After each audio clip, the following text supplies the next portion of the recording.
The night shift at St. Catherine's Medical Center began the way it always did, quietly, deceptively, like a held breath. The hospital never truly slept. It only changed rhythm.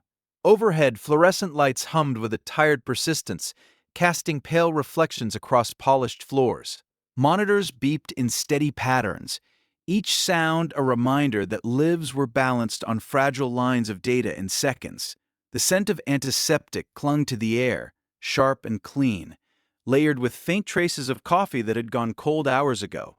At exactly 10:58 p.m., Nurse Evelyn Carter stepped through the staff entrance.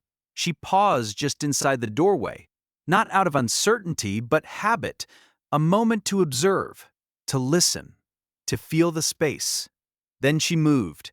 Her steps were quiet, measured. She walked like someone who knew exactly where she was going, even if no one else noticed her arrival. Evelyn wore standard-issue blue scrubs, neatly pressed. Her ID badge swung lightly at her chest as she walked. No jewelry. No personalization, just her name and title. Evelyn Carter R. She was 42 years old, though stress and discipline made her appear both younger and older depending on the light. Her hair was pulled back into a tight knot at the base of her neck. Streaked faintly with gray, she made no effort to hide. Her face bore no visible exhaustion, but her eyes carried something deeper, alertness sharpened by years of vigilance. This was her fourth night at St. Catherine's. No one had officially welcomed her. The charge nurse glanced up briefly as Evelyn approached the station. "You're Carter, right?" she asked, already turning back to the computer. "Yes," Evelyn replied. "Trauma overflowed tonight, shadow only. Dr. Hale doesn't like freelancers." Evelyn nodded. Understood. No questions. No resistance. She took the assignment sheet, scanned it once, and folded it neatly before placing it in her pocket. Around her, the emergency department buzzed with the quiet confidence of people who believed they were the best at what they did. St. Catherine's wasn't just a hospital. It was a reputation, a flagship institution. Its doctors were quoted in journals. Its surgeons flew in from conferences. Mistakes here weren't just errors, they were scandals. And at the center of it all was Dr. Marcus Hale. Evelyn saw him before he saw her. He stood near Trauma Bay 1, tall, broad-shouldered, sleeves rolled just enough to signal authority without effort. His voice carried effortlessly over the room, sharp, decisive, practiced. "Vitals should have been charted already," Hale said, irritation edging his tone. "We don't guess here. We verify." Residents nodded quickly. Evelyn watched from a distance, expression unreadable. She had worked under men like him before. She didn't confuse confidence with competence, but she had learned not to challenge either too early. As the shift settled, patients trickled in. Minor injuries, chest pains that turned out to be anxiety. A drunk driver escorted in by police, cursing loudly until sedated.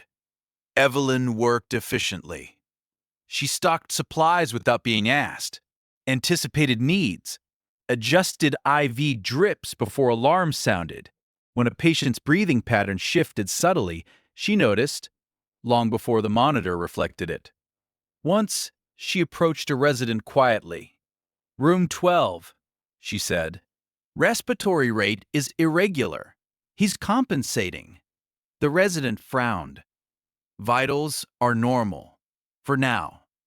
The resident glanced at the monitor again, hesitated, then sighed. "I'll check later." Later never came. The patient stabilized on his own. "No. 1. Credited Evelyn." In the break room, voices drifted. "New nurses a transfer," someone said, "from some regional place." "That explains it," another replied. "You don't end up here unless you mess up somewhere else first." Evelyn sat at the small table, stirring coffee she hadn't tasted yet. She didn't look up. Her gaze was fixed on the wall-mounted television, muted, showing footage of a highway construction project outside the city. Military vehicles crawled through traffic under police escort. She watched them a second longer than necessary, then looked away. At 1:12 a.m., Dr. Hale finally noticed her. "Who's she?" he asked the charge nurse, nodding toward Evelyn. "New RN, Carter." Hale studied her from across the department, her posture, her stillness, the way she observed without inserting herself. He said. "Keep her on basic tasks. No improvisation." Evelyn nodded again. She returned to her work. No one saw the faint tightening of her jaw. No one noticed the scar just visible beneath her sleeve when she reached for gloves. Thin, white, precise. And no one yet understood that the calm filling the emergency department wasn't peace. It was the quiet before impact. Dr. Marcus Hale believed in order. Not the fragile kind that came from cooperation or trust, but the rigid, top-down kind forged by hierarchy. Titles mattered. Creditals mattered. And above all, control mattered. From his position near the center of the emergency department, Hale surveyed St. Catherine's like a general inspecting a well-trained battalion. He knew every inch of the ER, every protocol, every physician's strengths and weaknesses. He had helped build the department's reputation from the ground up, and he guarded it fiercely. Mistakes in his mind weren't just dangerous, they were embarrassing. And embarrassment was unforgivable. Hale prided himself on decisiveness, on never hesitating long enough for doubt to creep in. But what few people recognized was that his confidence was built on a narrow definition of competence, one that left little room for voices outside his carefully constructed circle. Especially nurses. Especially new ones. He turned sharply as a resident approached with a tablet. "Dr. Hale, labs from room 8 are back." "About time," Hale muttered, scrolling. "What did I say about delaying orders?" The resident swallowed. "You said—" "I said no delays. If we miss something, it's on us. Understood?" Hale handed the tablet back and glanced around the department again.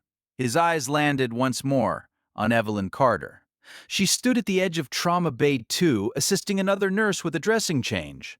Her movements were fluid, confident, but understated, like someone who knew the outcome before the process finished. Hale frowned. He didn't like that kind of quiet. In his experience, silence meant uncertainty. Or worse, defiance disguised as obedience. "Carter!" he called out suddenly. Evelyn looked up immediately. "Yes, doctor. Where did you say you trained?" "I didn't," she replied evenly.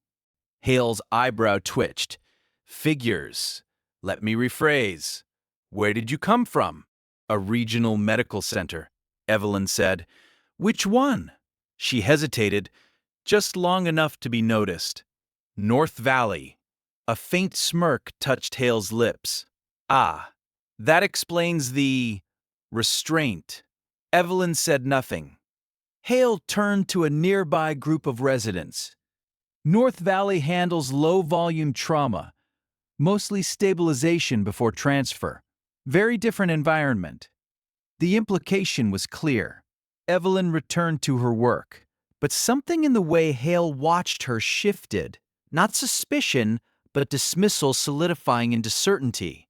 She was not one of them. The department moved on, the night settling into its familiar rhythm. Stretchers rolled in and out, the intercom crackled. Somewhere, a code was called, and resolved without fanfare. Yet beneath the surface, tension brewed. At 1:47 a.m., a patient arrived complaining of chest tightness. Middle-aged man. No prior history. Vitals borderline. Evelyn noticed his breathing. Short, shallow, uneven. She leaned toward the attending physician. "He's guarding his left side. Could be early pneumothorax." The doctor glanced at the chart. X-ray was clear. "Sometimes it's delayed," Evelyn said, "especially with blunt trauma." The doctor shrugged. Let's not jump to conclusions. Evelyn stepped back. 10 minutes later, the patient's oxygen saturation dropped suddenly. A flurry of activity followed. Hale arrived just in time to oversee the intervention. "Who caught this?" he asked sharply. No one spoke. Evelyn stood a few feet away, hands clasped loosely in front of her. Hale exhaled. "Next time, speak up sooner." The words stung, not because they were harsh, but because they were unfair. She had spoken, and he knew it. As the patient stabilized, Hale pulled the charge nurse aside. "Keep Carter out of critical decisions," he said quietly. "She's cautious. That slows things down." The charge nurse nodded, uneasy but compliant. Evelyn overheard fragments as she passed. She didn't react, but later, as she restocked supplies in a quiet alcove, her hand lingered on a trauma kit, one not commonly used: advanced airway tools, emergency thoracic equipment. Her fingers traced familiar shapes. She closed the kit gently. At 2:03 a.m., the city outside St. Catherine's shifted. No one inside noticed at first. Traffic slowed near the interstate construction zone. Sirens echoed faintly in the distance. A police scanner crackled somewhere far away with clipped, urgent voices. Inside the hospital, Dr. Hale reviewed charts, confident the night would end like all the others. Under control. Evelyn stood near the nurse's station, eyes drifting briefly to the large windows at the end of the hall. She felt it before she saw it. A subtle change in the air, pressure, expectation. She adjusted her stance, grounding herself. And when the first distant siren cut through the night, long, urgent, unmistakable, Evelyn Carter didn't flinch. She simply turned toward the doors.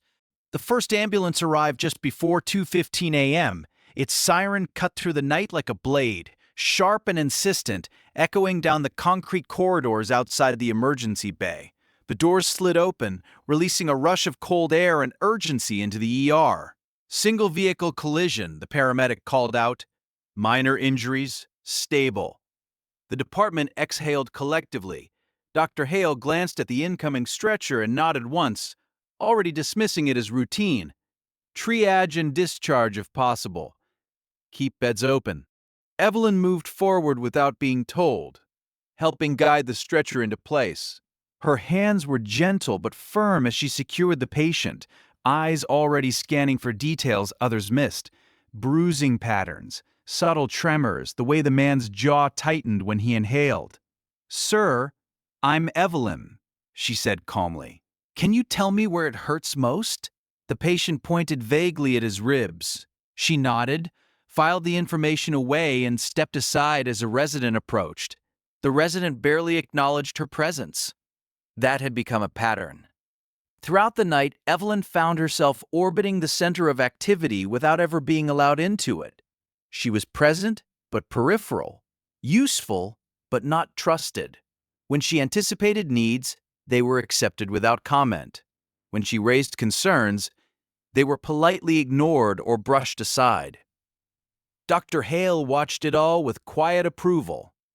In his mind, the hierarchy was functioning exactly as it should. At 2:28 a.m., another ambulance arrived.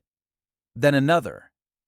This time, the paramedics' voices were tighter. Multi-vehicle incident. One said, "Construction zone on the interstate." Still unclear how many involved. Hale straightened. "All right, listen up," he called. "We may be heading into surge. Stay sharp." Evelyn felt the shift immediately. The air in the department changed, thicker, charged, the kind of tension that came before storms or explosions. She checked the trauma bays again, repositioned equipment subtly, ensured oxygen tanks were full. No one noticed. As she passed the main desk, she caught fragments of conversation. "Did you hear?" a resident whispered. "Military convoy was rerouted through that zone tonight." "Seriously?" "Yeah. Training exercise or something." Evelyn slowed her steps just a fraction. Her expression didn't change. but her shoulders squared. At 2:41 a.m., a patient coded in Trauma Bay 3, elderly woman, cardiac arrest. The team rushed in. Evelyn followed instinctively, already reaching for gloves. "Stay back," Hale snapped when he saw her. "I've got enough hands." Evelyn froze for half a second, then stepped back, positioning herself just outside the immediate circle, close enough to assist if needed, far enough to avoid another rebuke. Inside the bay, voices overlapped. "Charging to 200. Clear." The defibrillator jolted the woman's body. No response. Hale frowned. Again. Evelyn watched the monitor, eyes narrowing. The rhythm wasn't right. "Doctor?" she said quietly. "That looks like—" Hale shot her a glare sharp enough to cut. "I said I've got this." Silence fell. The monitor flatlined. For a moment, no one spoke. Then the woman's heart restarted, weak but present. A breath passed through the room. Hale straightened, smoothing his coat. There. Controlled. As they left, one of the younger nurses whispered to Evelyn, "You were right, weren't you?" Evelyn didn't answer. She simply adjusted the bed rail and checked the patient's IV. Hale lingered near the doorway, watching her. "You need to learn when to stay in your lane," he said coldly. Evelyn met his gaze, not challengingly, but steadily. "Yes, doctor." Her tone held no resentment. That unsettled him more than anger would have. As the hour crept toward 3, the ER grew louder. Radios crackled. Phones rang. Administrators moved in and out with clipped expressions. Then came the call that changed everything.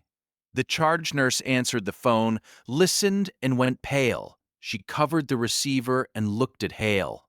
"Mass casualty potential. Interstate incident escalated. Confirmed military involvement." The room stilled. Hale's jaw tightened. "How many?" "Unknown. But they're requesting priority clearance." Hale nodded once. "All right. Trauma teams ready. We follow protocol to the letter." Evelyn stood at the edge of the room, listening. Her mind moved faster than the conversation. Interstate. Construction zone. Military convoy. She knew that terrain, the bottlenecks, the risks. She approached the charge nurse quietly. "We should prep additional airway kits and thoracic trays." The charge nurse hesitated. Dr. Hale said, not raising her voice, "We won't have time later." The charge nurse glanced at Hale, then back at Evelyn. For a moment, she seemed torn. Then she nodded. "Do it." Evelyn moved quickly. As she opened the storage cabinet, her hand brushed against a folded piece of fabric tucked behind the shelf. Olive green. Faded. She didn't look at it. She didn't need to. Outside, the distant thump of helicopter rotors echoed faintly across the city. Too far to be certain, but close enough to be felt. Inside St. Catherine's, Dr. Marcus Hale adjusted his coat and prepared to command what he assumed would be another test of his leadership. He did not look at Evelyn Carter. And he did not yet understand that the night was no longer his. At 3:02 a.m., St. Catherine's stopped feeling like a hospital and started feeling like a threshold. Outside, the city was still technically asleep. Streetlights cast long amber reflections on wet pavement. Apartment windows glowed faintly, televisions murmuring in darkened rooms. Most people would wake the next morning unaware that the night had nearly broken something open. Inside the emergency department, the tone sharpened. Radios crackled continuously now. Paramedics moved with urgency that bordered on controlled panic. The automatic doors hissed open and shut in rapid succession, admitting stretchers, oxygen tanks, and the metallic smell of blood and burned rubber. "Confirmed pileup," a dispatcher's voice echoed from the nurse's station speaker. "Multiple vehicles. Military transport involved. Possible explosive debris. That word, explosive, hung in the air. Dr. Hale clapped his hands once. All right, this is it. Trauma 1 and 2 prepped. No freelancing, no heroics. We do this by protocol. His eyes swept the room, briefly landing on Evelyn before moving past her. Evelyn didn't look back. She was already working. She adjusted gurneys to precise angles, checked suction pressure, opened trauma packs that no one else had touched yet. Her movements were smooth, economical, no wasted motion, no hesitation. A junior nurse approached her, voice low. How do you know what to prep before they tell us? Evelyn paused, then answered honestly. Patterns. The first wave hit hard. Civilians mostly. Lacerations, fractures, shock. One teenager screaming for his mother. A man with glass embedded in his arm, eyes wide with disbelief. Blood smeared the floors despite constant cleaning. Evelyn moved from patient to patient, grounding them with calm words, steady hands. You're safe now. Look at me. Stay here. Her voice never rose. At 3:19 a.m., the paramedics wheeled in a young woman, unconscious, head wound bleeding heavily, lost consciousness at the scene, the paramedics said. Vitals unstable. Hale stepped in. CT scan, now. Evelyn leaned in, checking pupils. She's showing signs of increasing intracranial pressure. Hale nodded absently. That's why we're scanning. But moving her? I said now, Hale snapped. The gurney rolled away. Evelyn watched it go, jaw tight. The night pressed on. At 3:31 a.m., everything escalated. The ambulance doors flew open with force, paramedics shouting over one another. We've got a soldier! Male, early 20s, severe chest trauma, shrapnel, hypotensive.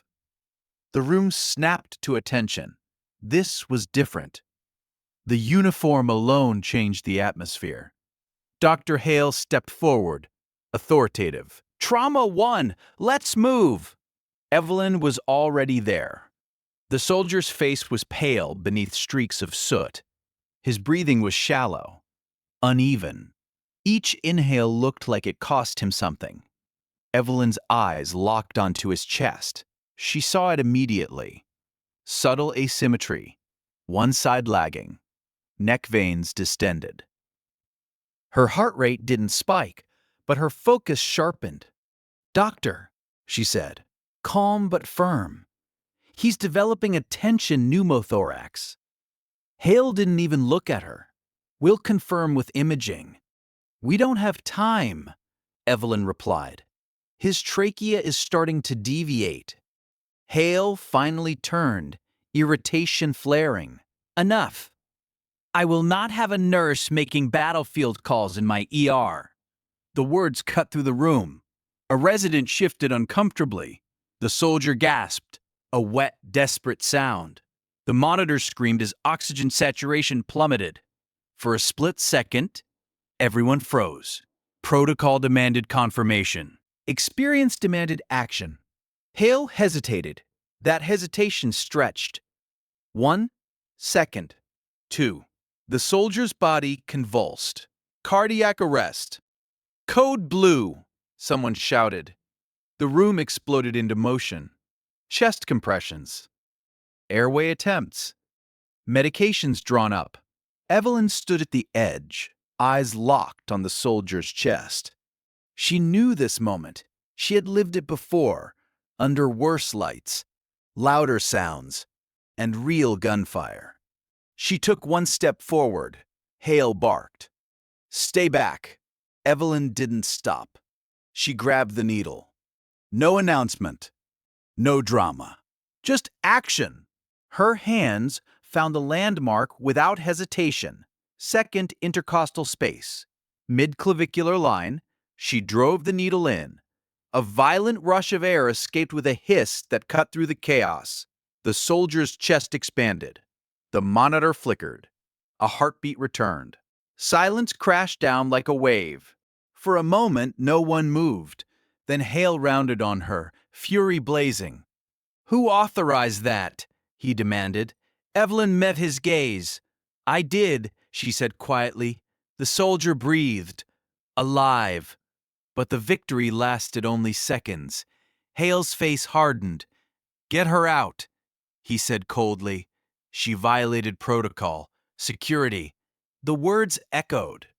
Evelyn stepped back as security approached. She didn't resist, didn't argue. As she was escorted from the trauma bay, she glanced once, just once, at the soldier. He was stable. That was enough. The doors closed behind her. In the hallway, the sounds of the ER dulled, replaced by the low hum of lights and distant sirens. Evelyn stood alone, waiting. Then the sound came. Low, thunderous, unmistakable. The windows rattled as the deep whump, whump, whump of helicopter rotors grew closer. Not one, but many.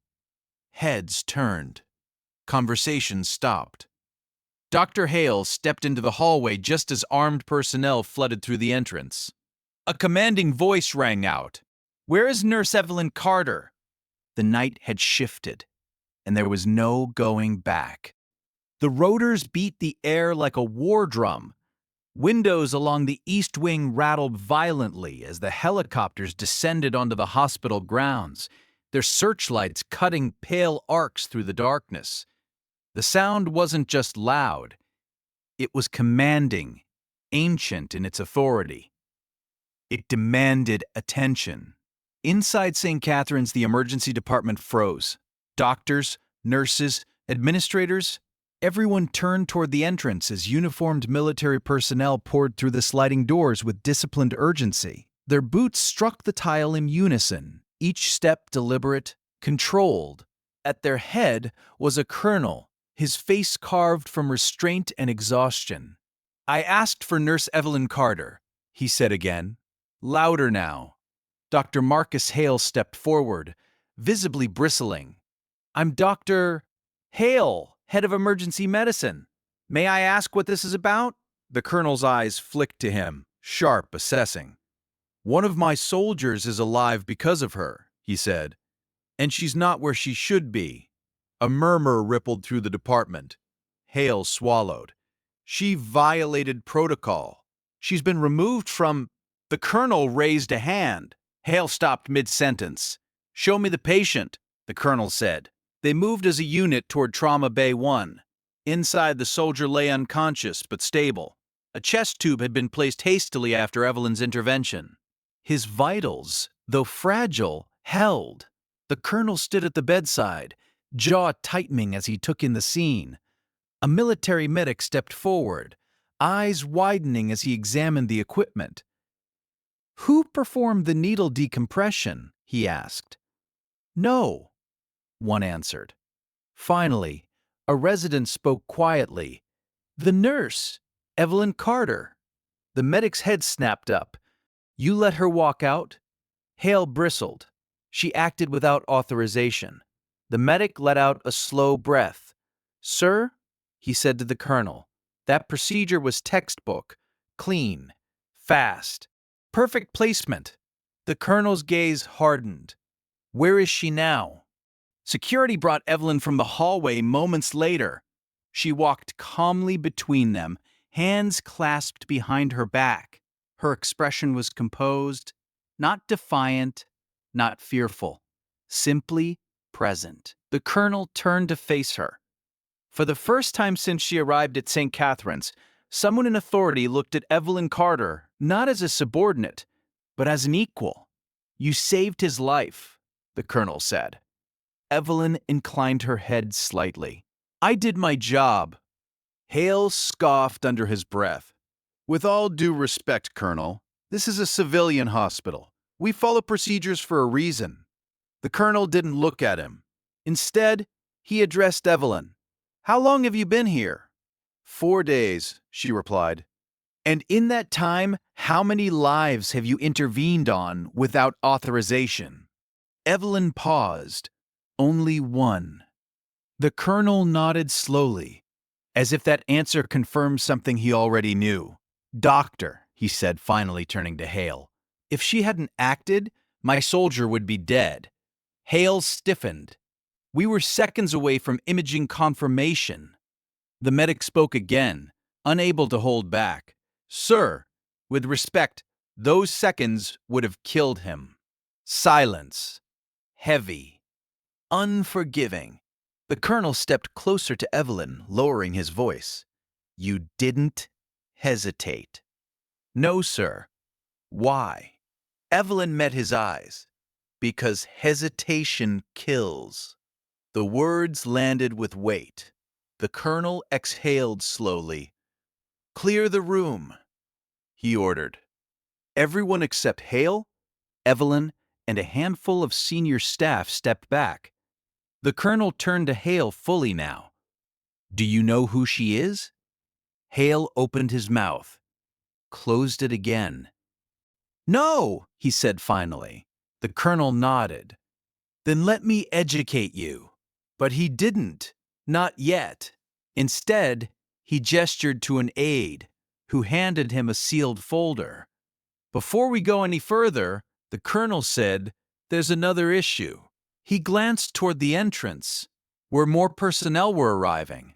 Federal agents now. Suits. Badges. Hale's confidence wavered. This incident involved military transport, hazardous materials, and civilian casualties. The colonel continued.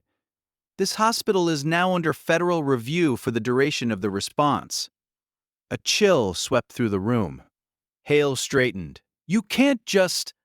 I can, the colonel said calmly. And I am. He turned back to Evelyn. You're coming with us. Hale's head snapped up.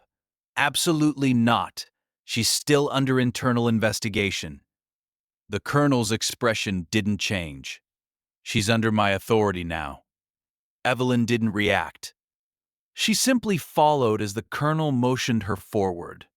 As they walked down the hallway, the ER staff parted instinctively, eyes following her with a mixture of confusion, awe, and shame. Whispers followed. That's the nurse. She saved him. Who is she?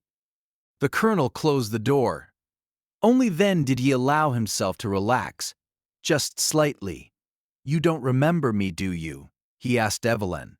She studied his face for a moment, then shook her head. No, sir. He smiled faintly. You wouldn't. You were busy that day. He opened the folder.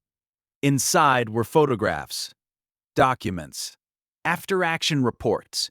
He slid one across the table. Evelyn glanced at it. Her face didn't change, but the room seemed to hold its breath. Outside, Dr. Marcus Hale stood frozen in the hallway, watching through the glass. For the first time in his career, he felt something unfamiliar. Fear. The conference room felt too small for the truth sitting inside it. Evelyn Carter remained standing as the colonel spread the contents of the folder across the table. The fluorescent light above flickered faintly, humming like an anxious thought that refused to settle. Photographs first, not glossy, not staged. Grainy images taken in dust and chaos. Field hospitals stitched together from canvas and steel, blood-darkened uniforms. Faces blurred by motion and urgency. In several of them, a woman knelt over wounded bodies, hands deep in trauma care, eyes focused with a stillness that cut through the surrounding violence. The woman was Evelyn, but not as St. Catherine's knew her. Younger, leaner, wearing combat gear instead of scrubs. Her hair cropped short, her expression the same, calm, precise, unshakable.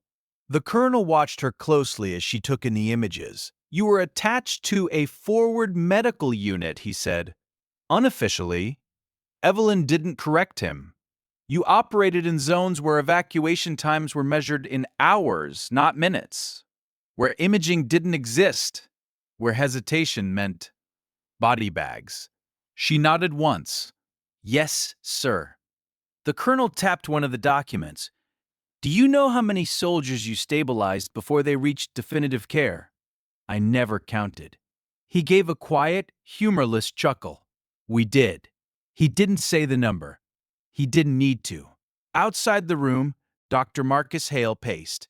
The glass wall separated him from the conversation, but not from the weight of it. He couldn't hear the words, but he could see the posture shifts. The way the colonel leaned forward, the way Evelyn stood without tension, without defensiveness, like someone used to scrutiny. Hale's mind raced. This wasn't how it was supposed to go. Protocol existed for a reason. Order existed for a reason. If people started making independent calls, especially nurses, everything unraveled. Lawsuits, investigations, careers destroyed. That's what Hale told himself. But beneath the rationalizations, something else stirred. Doubt. A federal agent approached him, badge clipped neatly to his jacket. Dr. Hale, the agent said, voice polite but firm. We'll need access to your incident logs, staff communications, and internal response timeline. Hale bristled. On what grounds? Federal jurisdiction, the agent replied. A military casualty was involved. Hale's jaw tightened. The patient is alive. Because of Nurse Carter, the agent said evenly. The words landed like a blow. Inside the conference room, the colonel closed the folder. You didn't tell them, he said to Evelyn. She shook her head. It wasn't relevant. You were decorated. I was trained. You were asked to stay. I declined. The colonel studied her for a long moment. Why come here? Evelyn considered the question carefully. Because hospitals need calm, she said finally. And because I wanted to teach. The colonel nodded slowly. That hasn't changed? No, sir. He leaned back, exhaling. They punished you for saving his life. Yes. Does that surprise you? No. Outside, Hale watched as the colonel stood and shook Evelyn's hand, firmly, respectfully. Something inside Hale cracked. The colonel opened the door. The hallway went silent. Doctor. Hale, the colonel said, stepping out. We need to talk.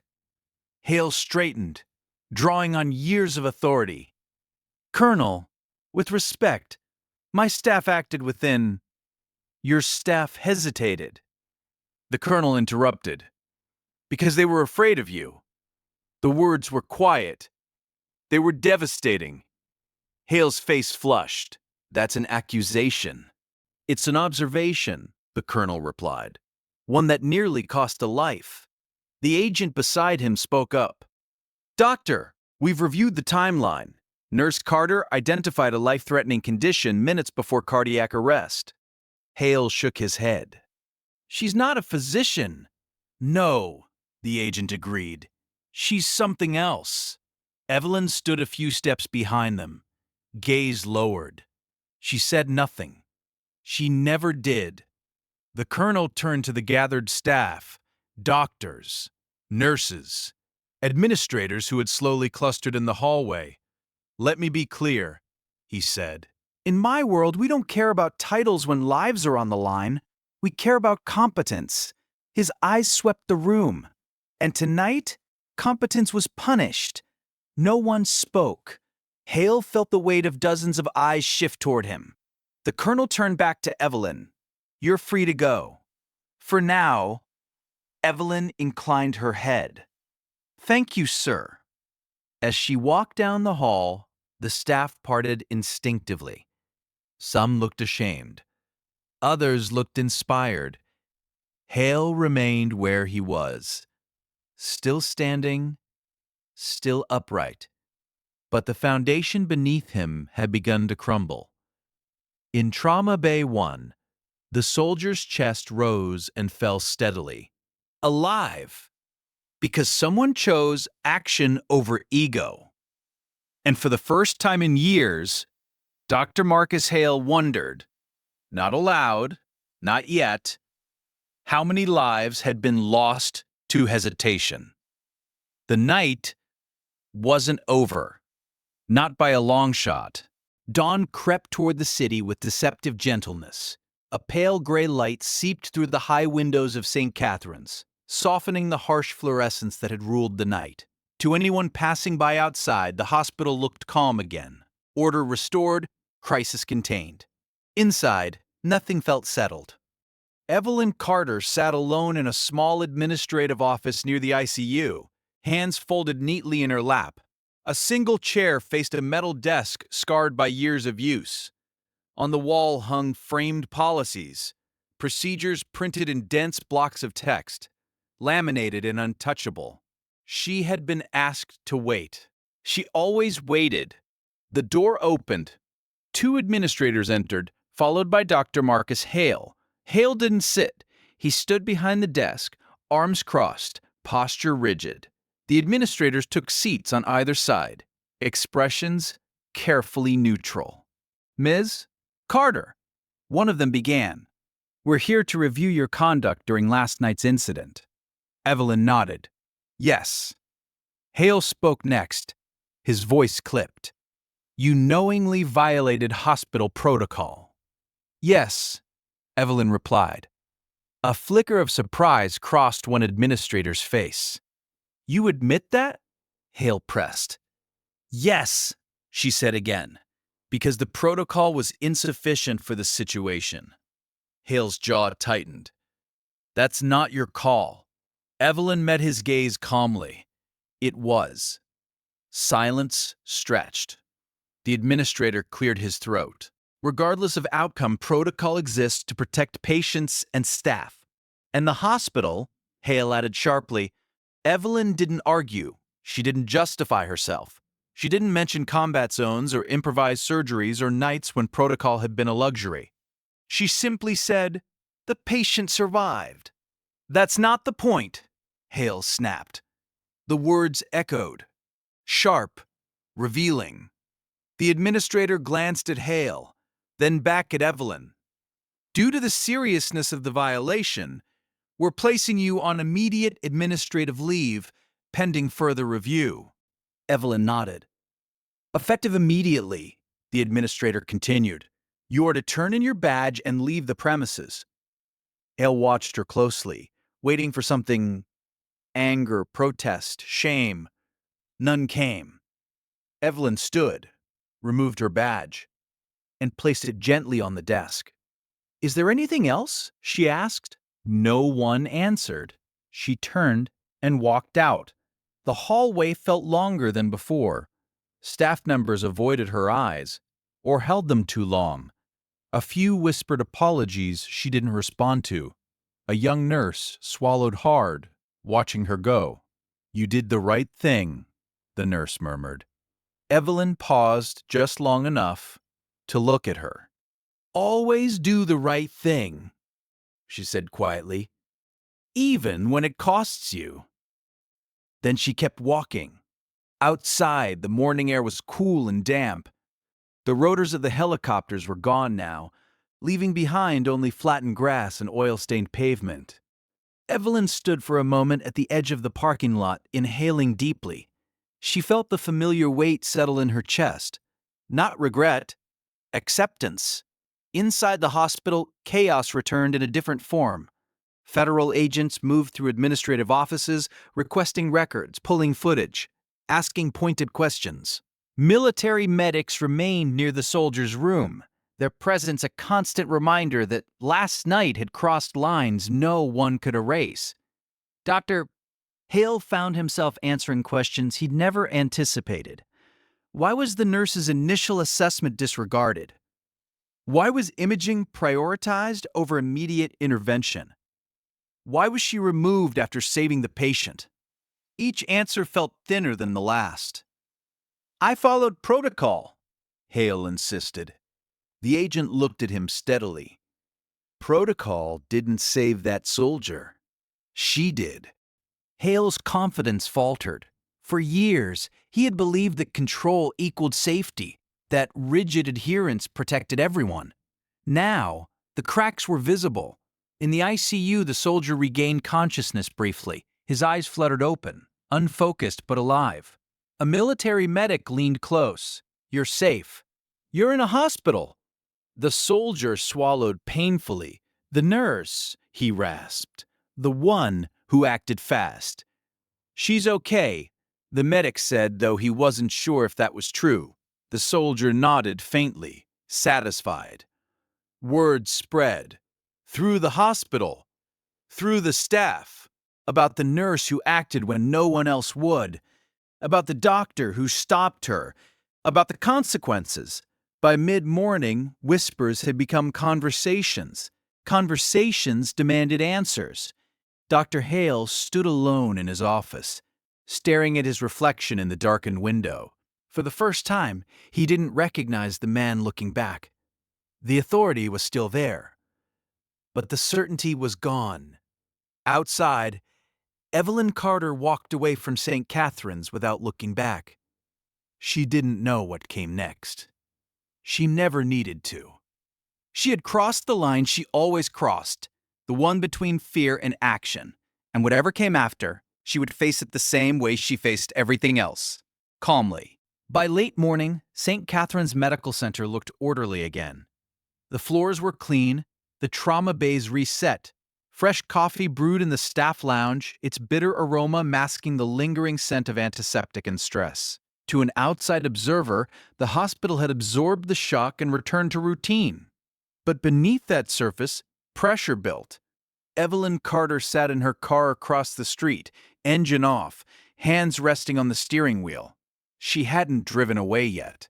Not because she was unsure where to go, but because leaving too quickly felt wrong, like abandoning a post before relief arrived. She watched the hospital entrance.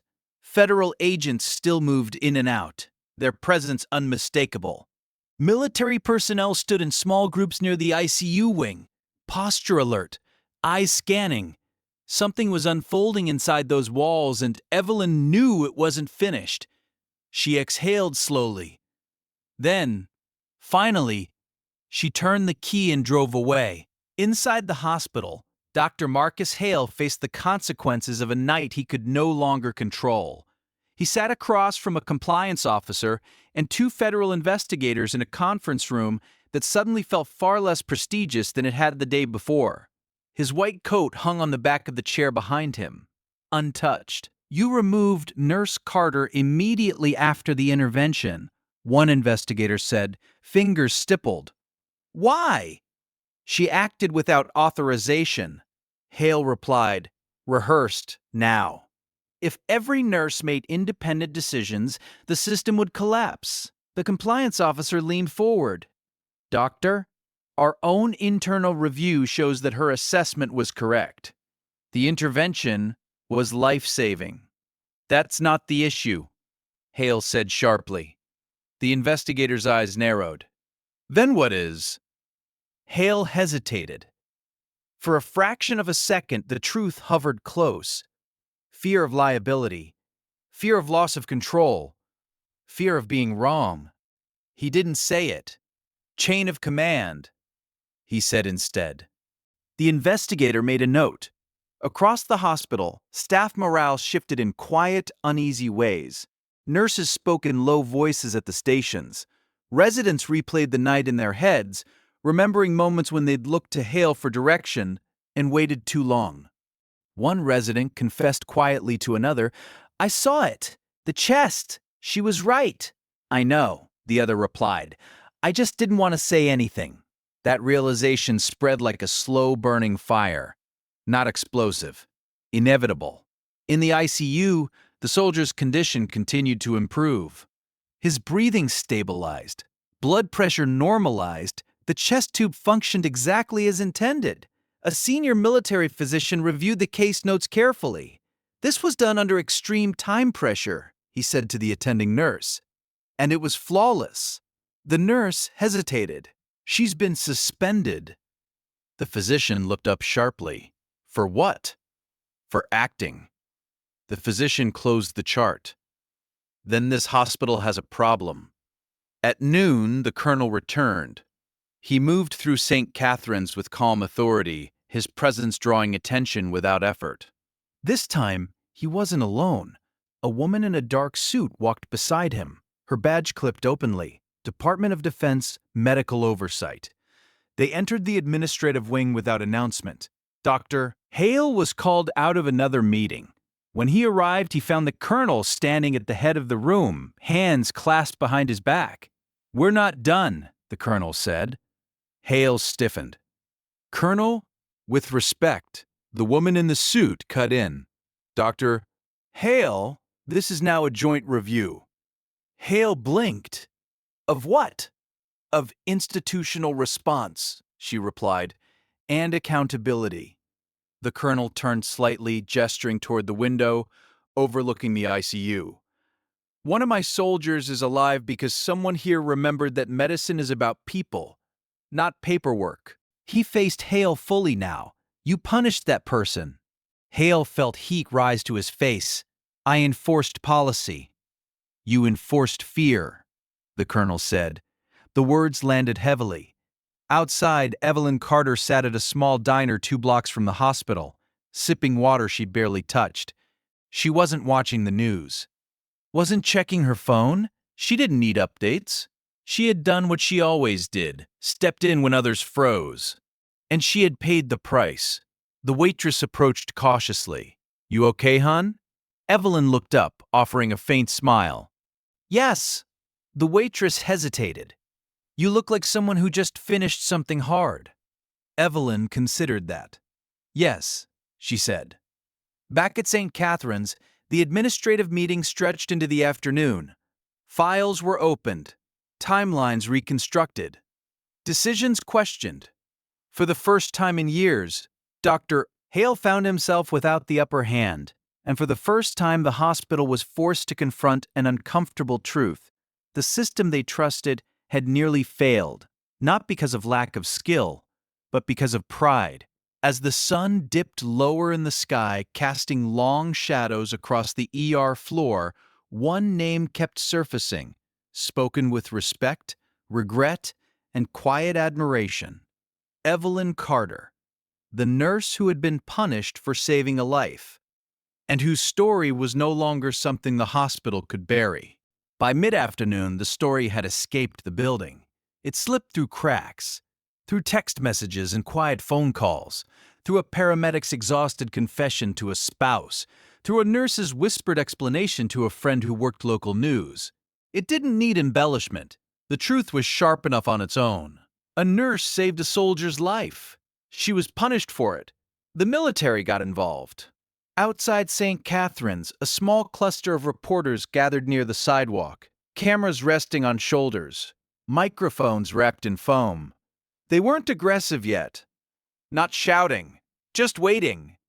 Inside, administrators scrambled. "This cannot become a media circus," one said, pacing. "We need a unified message."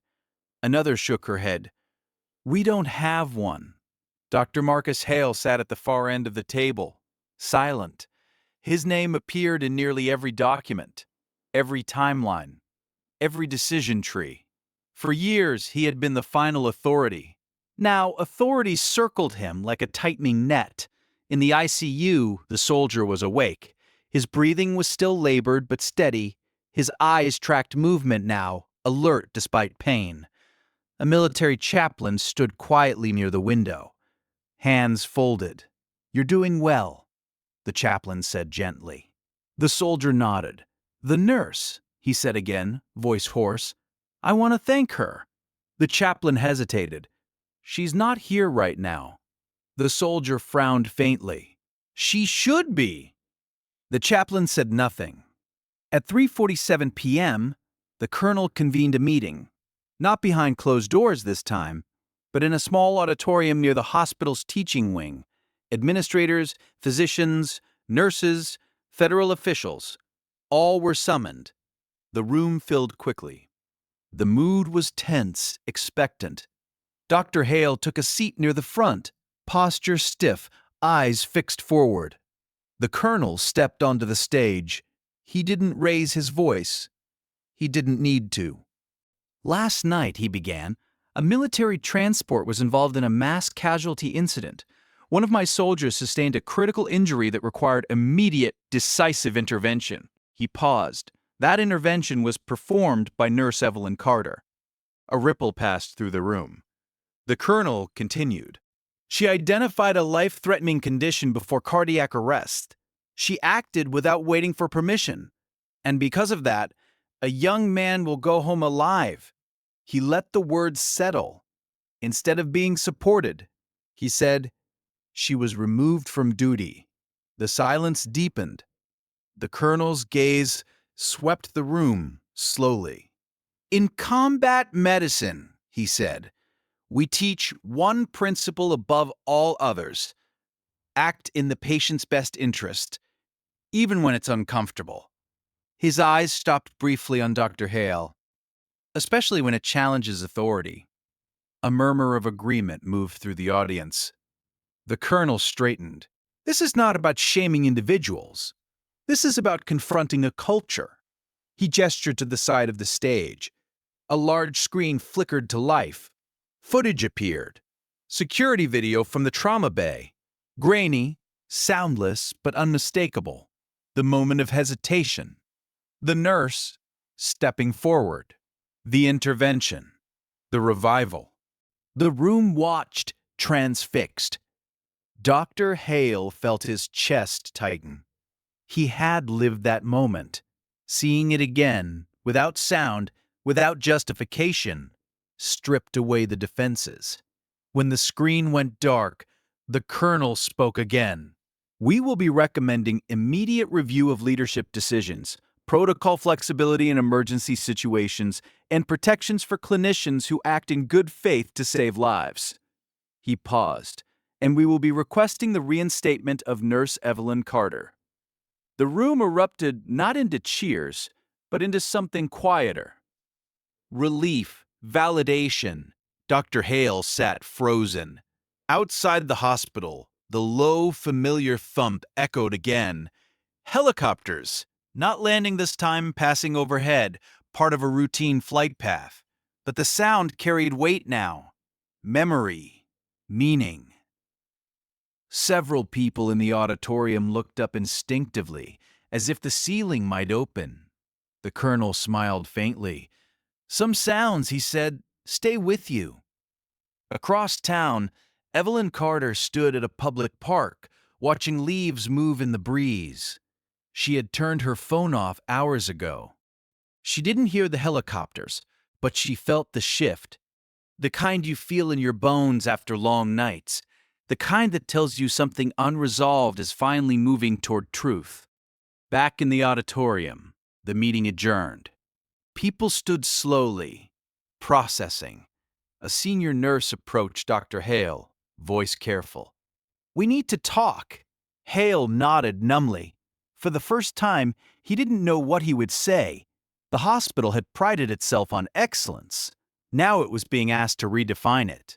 And somewhere between protocol and courage, between authority and humility, the sound of helicopters lingered, no longer a threat but a reminder that lives are saved not by rank, but by those willing to act.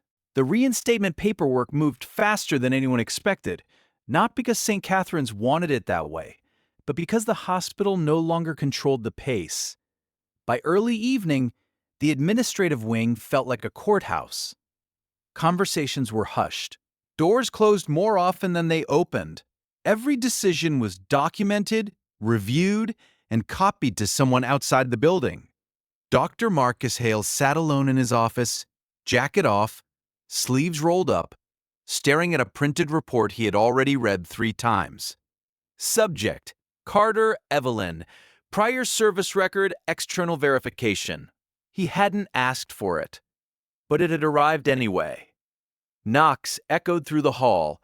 His door opened before he could answer. The colonel stepped in, accompanied by a civilian man in his 50s, gray-haired, deliberate, eyes sharp with intelligence that didn't need to announce itself. Dr. Hale, the colonel said, this is Dr. Alan Reyes, former director of emergency medical operations for the Joint Medical Command.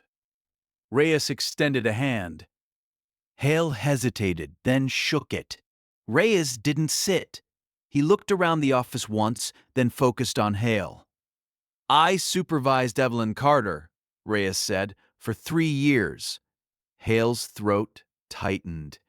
She never disclosed. She wasn't required to, Reyes replied calmly. And she wouldn't have even asked.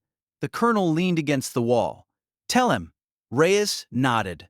She served in environments where evacuation was delayed by terrain, enemy fire, or weather. She performed advanced trauma interventions with minimal equipment, often alone. He paused. She trained surgeons. Hale looked up sharply. Reyes continued, voice steady. She was responsible for triage decisions that determined who lived long enough to see a hospital and who didn't. Those decisions were made in seconds. She never once lost a patient due to hesitation, Reyes added. Hale's hands curled slowly into fists. Reyes's tone softened, not with sympathy, but with gravity. Do you know why she left? Hale shook his head. She refused a promotion, Reyes said. She said command distanced her from patients. She wanted to teach, quietly, without politics. Reyes met Hale's eyes, and because she understood something many leaders forget. What's that? Hale asked, his voice barely audible. Reyes answered without hesitation. Authority is not the same as responsibility. The words landed like a verdict. Elsewhere in the hospital, the truth spread, not through official channels, but through people. A resident stood in the stairwell, phone pressed to his ear. Yeah, he whispered. She wasn't just a nurse. She was something else. A senior nurse pulled up an old incident log, recognizing Evelyn's handwriting in cases she had quietly stabilized. She was fixing things before we even knew they were broken, the nurse murmured. In the ICU, the soldier asked again, Did she come back? Not yet. The soldier frowned. She should know. I owe her. She knows, the medic said gently. Trust me. At 7:12 p.m., Evelyn Carter's phone buzzed for the first time that day. She sat at her small kitchen table, sunlight fading through the window, a cup of untouched tea growing cold in front of her. She stared at the screen. Unknown number. She let it ring once, then answered. Yes, Ms. Carter, a familiar voice said. The compliance officer, we'd like to formally reinstate you, effective immediately. There was no relief in Evelyn's expression. I won't be returning to the ER, she said. A pause. May I ask why? Because it isn't the right place for me. Evelyn replied, Not right now. Another pause. Longer this time. We'd like to discuss alternatives, the officer said carefully. Teaching. Training. Evelyn closed her eyes briefly. That, she said, I'd consider. At St. Catherine's, the colonel stood with Dr. Hale near the ICU windows. You built a strong department, the colonel said, not unkindly. But strength without humility becomes brittle. I didn't mean to. I know, the colonel said. Most harm isn't intentional. Hale swallowed. Is it too late? The colonel considered the question. For you? He said. No. For the culture? He gestured vaguely. That depends on what you do next. Hale nodded slowly. Across the hospital, staff gathered informally, sharing pieces of a story they were only just beginning to understand. Not a legend, not a myth, but a woman who never asked to be seen, only trusted. As night fell again over the city, St. Catherine's felt different. Quieter, humbled, and somewhere beyond its walls, Evelyn Carter prepared for the next chapter. Not as a symbol, not as a hero, but as what she had always been, a professional who showed up when others hesitated.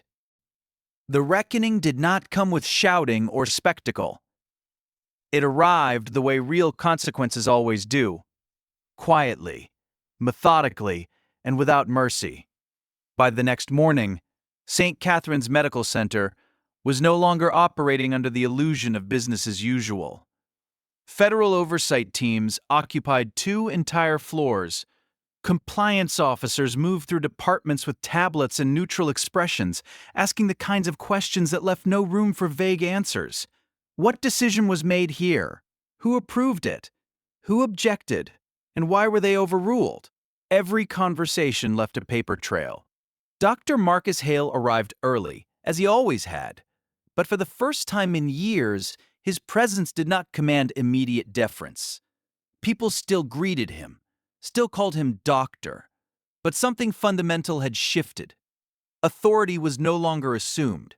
It was being examined.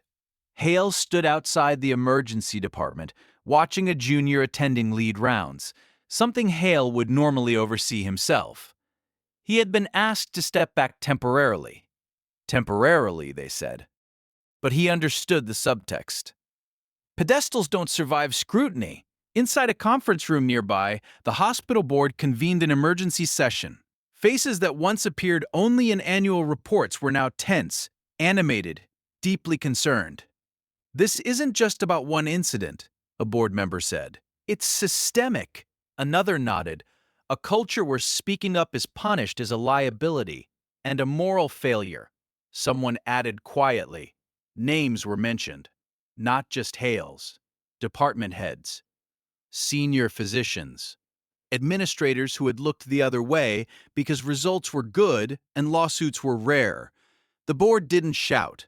They documented. Across the hospital, formal notices began to appear. Mandatory leadership review, revised emergency autonomy protocols, protected escalation channels for nursing staff. And then, the one no one expected to see so quickly, temporary removal of Dr. Marcus Hale from emergency department leadership pending full review. The notice circulated silently, but its impact was seismic. Hale read it alone in his office. He sat down slowly, the paper trembling slightly in his hands.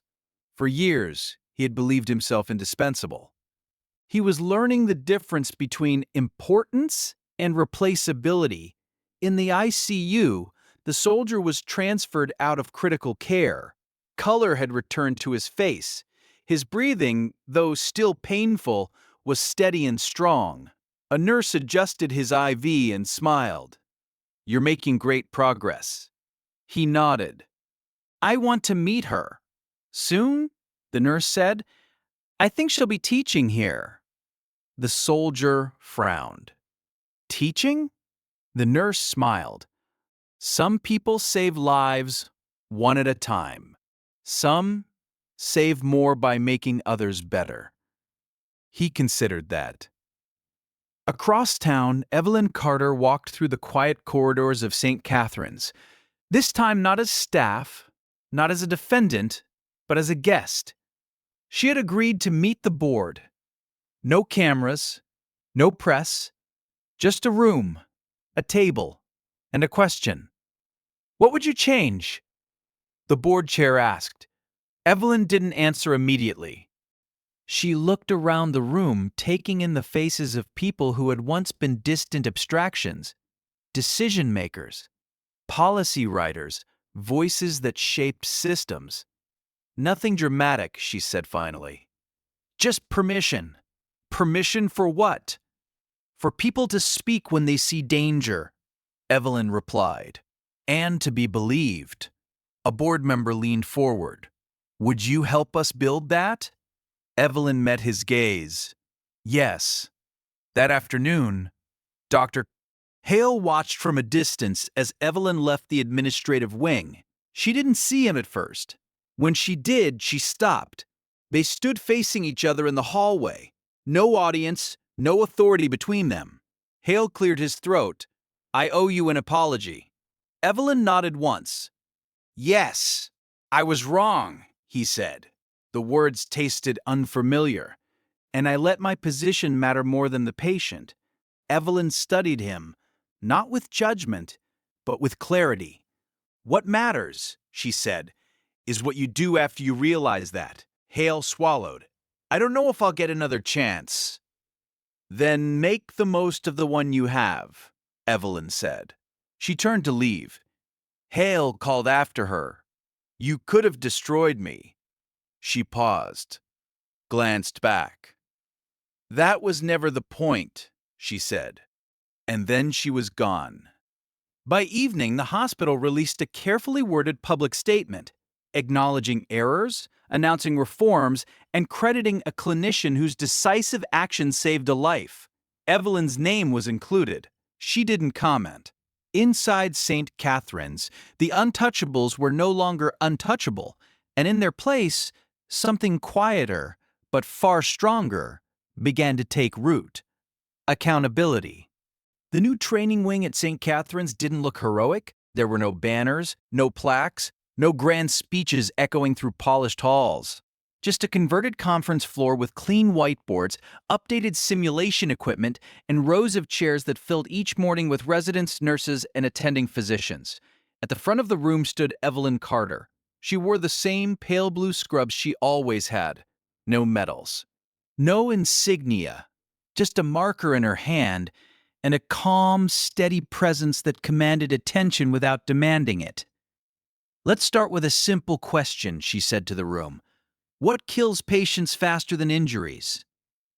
The group hesitated. "Bleeding," someone offered. "Shock," another said. Evelyn nodded. "Those matter." She paused. "But hesitation matters more." The room went quiet. Over the following weeks, something rare happened inside St. Catherine's. People listened. Evelyn didn't lecture. She demonstrated. She ran scenarios where protocols failed, where information was incomplete, where seconds mattered and no one had time to seek permission. "What do you see?" she would ask. "Who has the authority right now? What are you waiting for?" Mistakes were corrected without shame. Questions were encouraged. Titles faded in importance as competence took center stage. Dr. Marcus Hale attended one session, sitting in the back, silent. When a resident froze during a simulation, Hale felt his chest tighten. Evelyn stepped in, not to take over, but to guide. "Look again," she said gently. "You already know what to do." The resident swallowed, nodded, and acted. The simulated patient survived. Hale exhaled. After the session, he approached Evelyn. "You're changing this place," he said. Evelyn shook her head. "They are." He nodded, understanding. The soldier returned weeks later, walking slowly, still healing, but smiling. He waited outside the training room until the session ended. When Evelyn stepped out, he straightened instinctively. "Ma'am," he said, then stopped himself. "I just wanted to say thank you." Evelyn studied him, then nodded. "You did the hard part." He smiled. "You didn't have to come back." "Yes," she said simply. "I did." News cycles faded, another story took its place. But inside St. Catherine's, something endured. Nurses spoke up sooner. Doctors listened longer. Protocols evolved. Not abandoned, but adapted. And somewhere in the quiet moments between alarms and footsteps, a lesson lingered: that heroes don't always wear symbols of authority, that justice doesn't always come with vengeance, and that the most extraordinary people often choose the simplest path: service. Evelyn Carter never told her story. She didn't need to. Others told it for her, in the lives saved because someone spoke up, because someone acted, because someone was finally believed. As the sun set one evening, casting warm light through the hospital windows, Evelyn erased the whiteboard and capped the marker. Another session finished, another group better prepared. She paused at the doorway, listening to the familiar hum of a hospital alive with purpose. Calm, focused, humble, and somewhere far above, a helicopter passed. Not urgent this time, not bearing crisis, just moving through the sky. Evelyn glanced up briefly, then turned back to her work, because unseen heroes don't wait for recognition. They wait for the next moment someone needs them.